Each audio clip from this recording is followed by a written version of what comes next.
नमस्ते। एक सवाल है। कभी सोचा है कि ये जो लाइफ है ये आखिर हर जगह कैसे मौजूद है?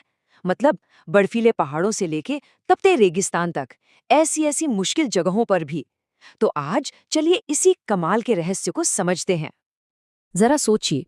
एक तरफ तो हिमालय के बर्फीले पहाड़ जहां ठंड से सब जम जाता है, और दूसरी तरफ राजस्थान का वो गर्म रेगिस्तान।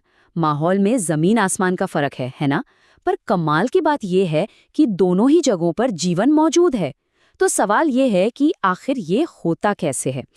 इसका जवाब ना कुछ बहुत ही बेसिक लेकिन जरूरी नियमों में छिपा है। तो इस बड़े सवाल को समझने के लिए ना हमें बस दो बेसिक कॉन्सेप्ट्स को जानना होगा। आप इन्हें हर जिंदा चीज की सर्वाइवल टूल किट भी कह सकते हैं। है ना इंटरेस्टिंग? तो इस टूल किट का पहला टूल है आवास, जिसे इंग्लिश में हैबिटेट कहते हैं। अब ये है क्या? अरे सिंपल भाषा में समझिए, ये किसी भी जीव का एड्रेस है, उसका नेचुरल घर। मतलब वो जगह जहां उसे जिंदा रहने के लिए जो कुछ भी चाहिए वो सब मिलता है। खाना, पानी, हवा और सिर छुपाने की जगह। और दूसरा टूल है अनुकूलन, यानी एडेप्टेशन। अगर आवाज पता है तो अनुकूलन वो खासियतें हैं, वो स्पेशल फीचर्स हैं जो किसी भी जीव को उस पते पर रहने के लिए एकदम परफेक्ट बनाती हैं। यही तो असली टूल किट है। अब देखिए, कोई भी आवास, कोई भी हैबिटेट दो तरह की चीजों से मिलकर बनता है। एक तो होती है बायोटिक, यानी जिंदा चीजें जैसे पेड़ पौधे, जानवर। और दूसरी होती है एबायोटिक, यानी बेजान चीजें जैसे चट्टान, मिट्टी, पानी।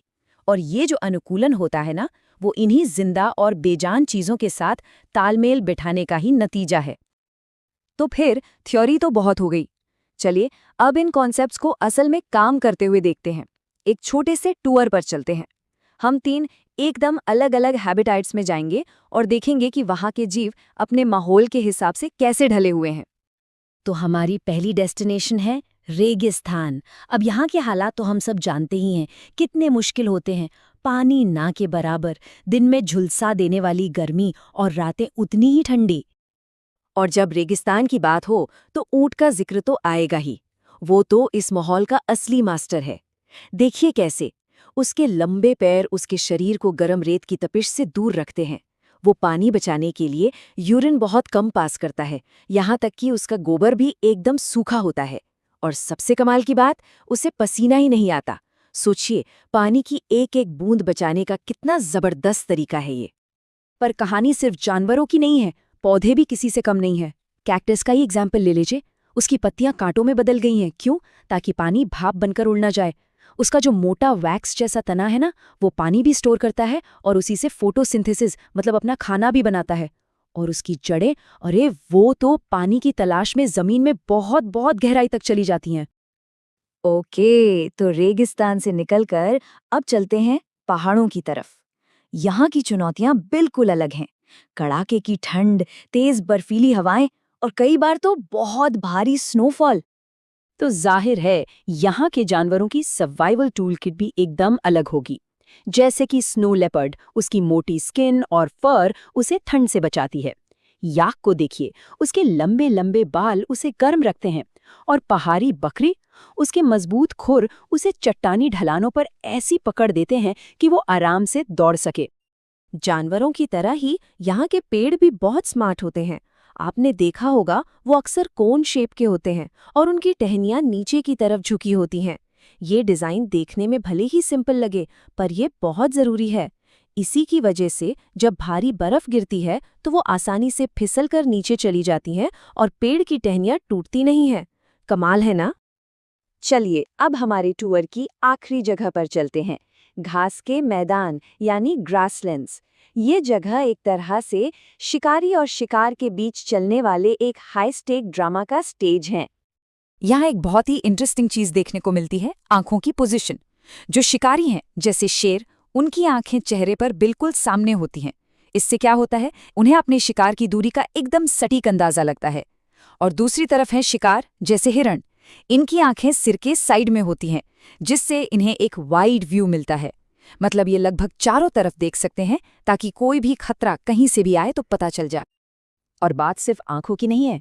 शेर का जो लाइट ब्राउन कलर है, वो उसे सूखी घास में छिपने मतलब कैमोफ्लॉज करने में मदद करता है। वहीं हिरण के पास अपने बचाव के लिए अलग टूल्स हैं। सख्त घास को चबाने के लिए मजबूत दांत, शिकारियों की हल्की सी भी आहट सुनने के लिए लंबे कान, और जाहिर है उनसे बचने के लिए वो जबरदस्त रफ्तार। तो हमने देखा कि जिंदगी कितनी अलग अलग शक्लों में मौजूद है ना? पर एक मिनट, इन सभी में, चाहे वो रेगिस्तान का ऊंट हो, पहाड़ का याक हो या घास के मैदान का शेर, क्या कुछ कॉमन भी है? क्या कुछ ऐसे बेसिक रूल्स हैं जो हर जिंदा चीज, हर लिविंग ऑर्गेनिज्म पर लागू होते हैं? हाँ, बिल्कुल है। भले ही वो दिखने में कितने भी अलग क्यों न हो, सभी सजीव चीजें कुछ कॉमन रूल्स फॉलो करती हैं। उन सबको एनर्जी के लिए खाने की जरूरत होती है। वो सब ग्रो करते हैं, सांस लेते हैं, अपने आसपास के माहौल में हो रहे बदलाव पर रिस्पॉन्ड करते हैं। वो रिप्रोड्यूस करते हैं, यानी अपने जैसे और जीव पैदा करते हैं। वो मूव करते हैं और अंत में एक दिन उनकी मौत हो जाती है। यही है जीवन के कॉमन कैरेक्टरिस्टिक्स। पर रुकिए, यहाँ एक पेंच है। ये इतना भी सिंपल नहीं है। सोचिए, एक कार भी तो मूव करती है और आसमान में एक बादल का साइज भी तो बढ़ता है। तो फिर एक जिंदा चीज और एक बेजान चीज में असली फर्क कैसे किया जाए? और ये सवाल हमें वापस वहीं ले आता है जहां से हमने शुरू किया था। आखिर लाइफ है क्या? चलिए इस खूबसूरत और थोड़ी कॉम्प्लिकेटेड पहेली को थोड़ा और करीब से देखते हैं। इसको समझने के लिए एक बीज का एग्जाम्पल लेते हैं। जरा सोचिए, एक बीज जो महीनों तक किसी दुकान में रखा है। वो ना तो ग्रो कर रहा है, ना सांस ले रहा है, उसे खाने की भी जरूरत नहीं है। तो क्या वो जिंदा है या नहीं? पर जैसे ही उस बीज को मिट्टी, पानी और सही माहौल मिलता है, वो एक नए पौधे को जन्म दे देता है। तो क्या जिंदगी सिर्फ एक पोटेंशियल है, एक संभावना है जो बस सही कंडीशंस का इंतजार कर रही है? ये एग्जाम्पल दिखाता है कि जिंदगी को किसी एक सिंपल सी डेफिनेशन में बांधना कितना मुश्किल है। शायद इसका जवाब किसी साइंटिफिक परिभाषा में है ही नहीं, बल्कि एक बहुत ही सीधी और गहरी बात में है। सारी कॉम्प्लेक्सिटी के बावजूद एक बात तो सच है कि जीवन सुंदर है। और यही सोच हमें एक बहुत ही रोमांचक सवाल के साथ छोड़ जाती है। हमारे चारों ओर, शायद हमारे आसपास ही जिंदगी के और कितने रूप मौजूद हो सकते हैं, जो उस बीज की तरह बस अपने शुरू होने के लिए सही हालात का इंतजार कर रहे हैं। ये सोचने वाली बात है ना?